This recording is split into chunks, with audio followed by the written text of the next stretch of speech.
Ele ignorou o aviso de Zé Pilintra e ficou entre a vida e a morte. Ela fugiu da blitz e Zé Pilintra se disfarçou de agente de trânsito e seu tranca-rua levou ela em segurança até em casa. É fofoca com pipoca, então pegue a sua. Hoje estamos trazendo 3 compilados de histórias épicas envolvendo Zé Pilintra e seu tranca-rua. Se você está chegando agora em nosso canal e não está entendendo nada, nós somos o maior canal de fofoca religiosa e sobrenatural do mundo. Eu gosto. Então já se inscreve no canal, ativa o sininho e já deixa o seu like no vídeo, porque quando o vídeo é curtido logo no início, o YouTube entende que é um conteúdo de qualidade e já entrega ele para mais pessoas. E se você tiver uma fofoca quente, forte e gostosa para a gente, mande seu relato aqui, ó, nessa rede social. Agora vamos para a nossa fofoca, então pegue a sua pipoca. Assunta! Eu estava saindo de um samba e tinha bebido, né? Além de ter bebido, minha habilitação estava vencida. O carro era da minha mãe e minha mãe estava viajando. Aí você já começou bem mal a história. Gente, se beber não dirija não, viu? Tome sem álcool. Oxente. E aqui onde eu moro é tudo muito regrado. Se a polícia parar você, não tem essa história de vamos conversar. Não tem. Você vai preso e ponto final. E aí você tá abusando da sorte. Espia! Minha mãe sempre foi muito rígida. Minha mãe é uma mulher linha dura, sabe? Enfim, fui para o samba e quando saí com os amigos no carro, no momento em que eu estava indo embora, vi lá em cima uma blitz do Detran. Ela tá pedindo. Na hora então, eu dei uma pequena ré e entrei numa pista mais abaixo, tentando seguir reto por ali. Só que nessa história, a polícia acabou indo atrás de mim, mandaram eu parar. E eu parei. A polícia então veio até a janela do meu carro e mandou eu descer do carro. Eu desci até descalça e já desci meio nervosa, meio cheia de atitude. Ele perguntou por que eu estava dirigindo descalça e eu respondi meio atravessada para ele. Oxente, ué, você queria que eu dirigisse de sandália para poder prender o meu pé? Fui grossa, né? Na hora eu pensei, pronto. Acabei de acabar com tudo na minha vida. Detalhe importante, uma semana e pouco antes disso eu tinha feito umas coisas para Zé Pilintra em outra cidade. Minha família é de Quimbanda e eu tinha ido fazer algumas coisas na área da Quimbanda. Eu sou do Candomblé, mas naquela época eu nem era iniciada ainda. Então eu fiquei ali parada pensando, Zé Pilintra, por favor, me ajuda. Porque se esse povo levar esse carro, como é que eu vou buscar minha mãe no aeroporto? Pois é, Preto Brás, eu tinha que buscar minha mãe no aeroporto no dia seguinte, às 8 horas da manhã. Era sábado à noite e no domingo cedo eu precisava estar no aeroporto. Ô mulher, e a mãozinha na consciência? Nisso então, o tenente foi dar uma volta no carro e voltou com o sargento. O tenente saiu para mandar o pessoal descer do carro e o sargento ficou ali parado comigo. Nisso que o sargento ficou comigo, ele olhou para mim, abriu um sorriso, piscou o olho e fez uma balançadinha de cabeça. Sabe aquele gesto que Zé Pilintra faz? Exatamente daquele jeito. Eu gosto.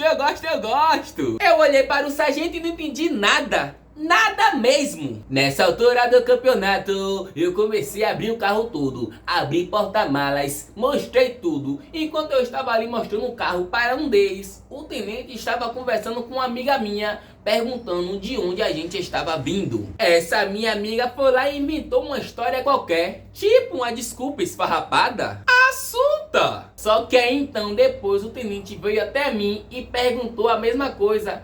De onde é que vocês estão vindo? E eu falei uma história totalmente diferente do que minha amiga havia contado para ele. Aí pronto, né? Já estava tudo embolado mesmo. Nessa altura todo mundo já estava do lado de fora do carro. Eles já tinham feito revista, já tinham perguntado tudo. Cada pessoa já tinha inventado uma história diferente. Foi então que o policial virou para mim e perguntou: cadê o documento do carro? Eu peguei o documento do carro, respirei fundo mesmo, entreguei para ele. Ele me olhou e falou assim: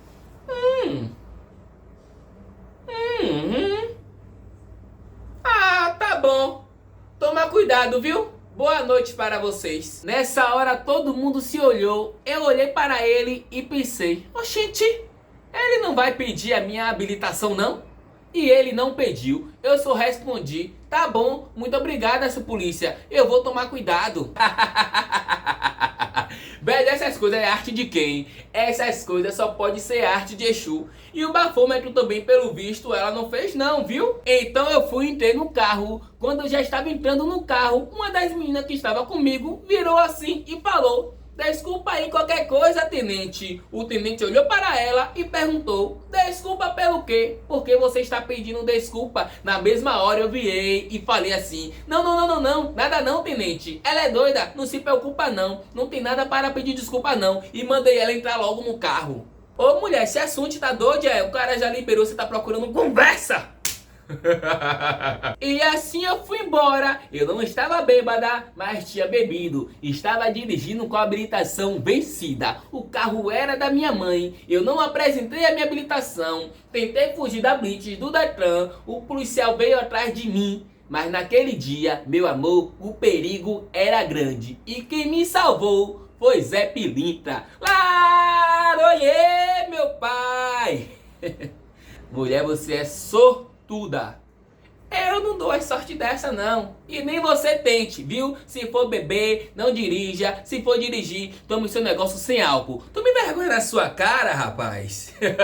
Eu gosto. Ainda tem pipoca aí, porque vamos começar a nossa segunda fofoca, viu? Oxente. Outra vez eu peguei uma carona voltando da faculdade e acabei ficando numa avenida, tipo uma pista grande aqui, bem em frente para o local aonde eu moro, só que não dava para ir andando não, eu tinha que esperar o ônibus. E aqui em Brasília o ônibus é a pior coisa que tem. É ruim mesmo. Beleza! A pessoa que me deu carona me deixou numa parada de ônibus que era meio isolada. Tinha só um poste de luz e ficava bem na entrada da cidade satélite para onde eu estava indo. Nessa história, atrás da parada de ônibus tinha um matagal enorme. Do lado tinha uma subida de uma passarela e o resto era só pista. Quando de repente a luz do poste apagou do nada mesmo, do absoluto nada. A luz simplesmente apagou e não passava ônibus de jeito nenhum.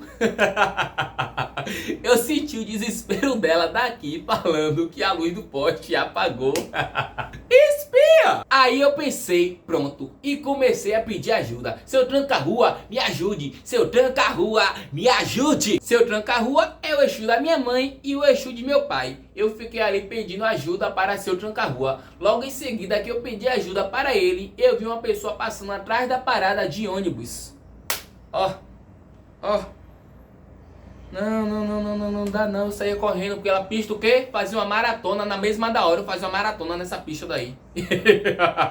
Nessa mesma da hora eu pensei, pronto, agora foi que acabou com tudo. Esse cara vai me achar aqui, vai abusar de mim e esse vai ser o meu fim. Só que aí, Preto Brasa, esse cara que passou atrás da parada de ônibus não era uma pessoa, era seu tranca-rua. Eu gosto. Nesse exato momento, eu comecei a rezar. A luz do poste acendeu novamente e eu senti uma mão no meu ombro. Aquela mão começou a pesar em cima do meu ombro. Eu fiquei com medo de olhar, então eu vi uma voz me dizendo bem assim: eu estou aqui com você. Laroie. Velho, meu Deus do céu, meu Deus. Axé. Eu fui e falei assim: seu tranca-rua, muito obrigada.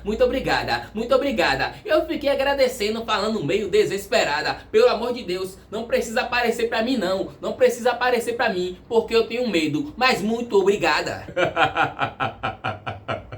Parece eu. Nisso, o ônibus chegou. Eu subi no ônibus e aquela mão continuava pesando no meu ombro. Passei pela catraca e segui viagem. Tipo assim, na terceira parada já era o meu ponto. Era bem perto da minha casa, mas eu precisava pegar o ônibus. Quando eu cheguei e desci do ônibus, comecei a andar e falei: seu tranca-rua, muito obrigada. Já adiantou muito a minha vida aqui. E fui andando. Só que o meu ombro ainda continuava pesado. De repente, eu vi uns caras no meu caminho, mais à frente, na mesma direção que eu estava indo. Foi então que eu escutei novamente: eu ainda estou aqui com você, meu amor. Eu estava de escarpão. Mulheres, fala pra gente aqui o que é escarpão, pela misericórdia, tá? Tava de salto alto porque naquela época eu fazia estágio num fórum. Arranquei aquele salto na hora e saí correndo. Um caminho que levava uns 10, 15 minutos andando, eu fiz em 5 minutos. Eu até esqueci que eu era fumante. Quando eu cheguei na minha casa, que eu abri a porta, que eu entrei, que eu fechei a porta, que eu tranquei a porta, na hora eu senti o meu ombro se levantando sozinho, se soltando. Foi como se aquela mão tivesse saído do meu ombro. Nesse dia eu tenho certeza que seu tranca-rua me deixou em casa e eu agradeci muito a esse homem por todo o cuidado que ele tem e teve comigo. Meus fofoqueiros, para quem não acredita, eu não posso estar fazendo nada, não posso estar fazendo muita coisa. E eu até tenho um relato muito massa sobre isso que aconteceu com minha esposa, depois eu vou vir contar para vocês. Assunto! Ainda tem pipoca aí porque vamos começar a nossa terceira história, viu? Ô, gente! Olha, Preto Brasa, eu vou te contar uma coisa que aconteceu aqui em casa e que mudou completamente a nossa vida. Às vezes, as pessoas acham que entidade só aparece em terreiro, em gira, cantando e dançando. Eu mesma pensava que essas manifestações só ficavam ali, naquele ambiente espiritual. Mas depois do que aconteceu com meu marido, eu aprendi que quando uma entidade quer avisar alguém, ela avisa em qualquer lugar. Eu não preciso dizer mais nada. Assunta! O meu marido, o Carlos, sempre foi muito conhecido no bairro. Mas não era por algo bom não. Era porque ele vivia no bar. Não importava o dia da semana. Se era segunda de manhã ou sábado de madrugada. Sempre tinha alguém que sabia exatamente aonde ele estava. Era só ir no mesmo barzinho da esquina que ele estava lá, sentado na mesa do bar, com um copo de cerveja na mão e rindo altos com as pessoas ao seu redor. Aí eu tenho que pegar um homem desse e dar um pá! Se assunte, viu? O que muita gente via como diversão dentro de casa era só sofrimento. A gente tem 2 filhos pequenos e eles quase nunca veem seu pai sóbrio. No começo eu ainda tentava conversar com ele, pedia para beber menos, dizia que as crianças sentiam falta dele, que a gente precisava dele presente dentro de casa. Mas ele sempre respondia com ironia, falava que trabalhava a semana inteira e tinha direito de relaxar. Eu vou também relaxar minha mão nessa sua face, rapaz. O problema é que aquilo virou vício. O bar virou praticamente a segunda casa dele. Os amigos de copo passaram a ser mais importantes que a própria família. Com o tempo, a situação só piorou. Ele chegava em casa alterado, irritado, discutia por qualquer motivo. Às vezes, me dizia as coisas duras e no dia seguinte, nem lembrava do que tinha me falado. As crianças começaram a ter medo dele quando ele chegava em casa desse jeito. E eu, sinceramente, já não sabia nem mais o que fazer. Larga ele, pega as crianças, vai embora, foge. Pois é. Em uma noite de madrugada, ele voltando para casa, enquanto ele estava caminhando, ele ouviu uma voz dele falando assim: rapaz, você está se perdendo nesse caminho. Calma, B. Ele me falou que pensou que era alguém conhecido falando com ele. Só que era um homem que ele nunca tinha visto. Ele disse que esse homem era bem elegante, vestido todo de branco, com um chapéu branco inclinado na sua cabeça e de gravata vermelha. Mesmo sendo uma figura desconhecida, a presença desse homem era muito marcante. Eu sei, e você sabe quem é. Pode dizer, pode. Esse homem então virou para ele e falou assim: você tem família te esperando dentro de casa. Não é aqui que a sua vida vai melhorar.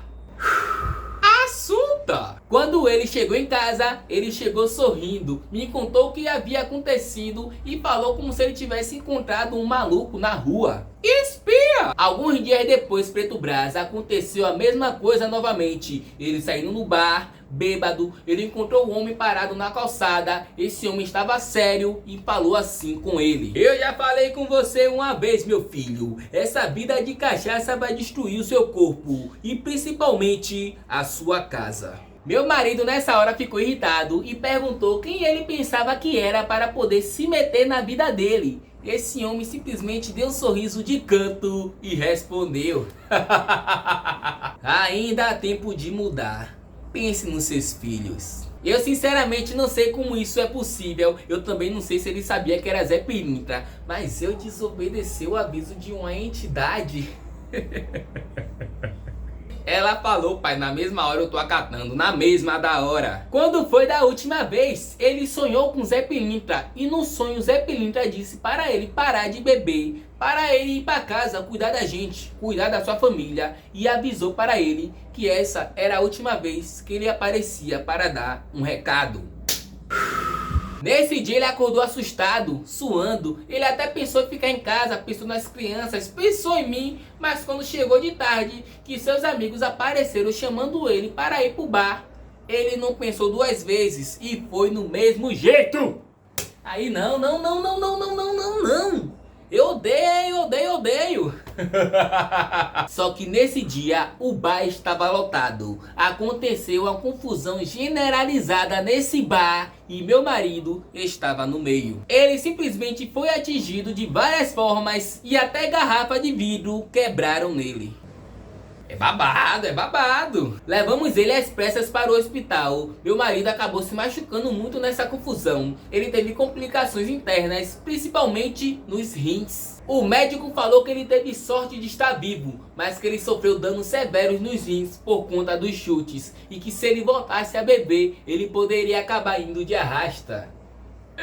Gente, misericórdia, eu tô sempre avisando pra não brincar com gente morta. Sendo assim, então, Zé Pilintra apareceu para ele e falou: agora você entendeu o meu aviso?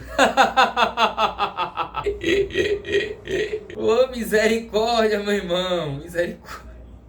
Pois é, Preto Brasa, ele teve 3 avisos antes de ser cobrado. E depois desse dia, ele nunca mais voltou a beber. Mas é o que eu digo, não brinca não com gente morta. Meus fofoqueiros, vamos deliberar nos comentários. Então fala para mim qual foi a principal lição que você tirou de algumas dessas histórias. E lembre-se sempre, a melhor fofoca é sempre a próxima.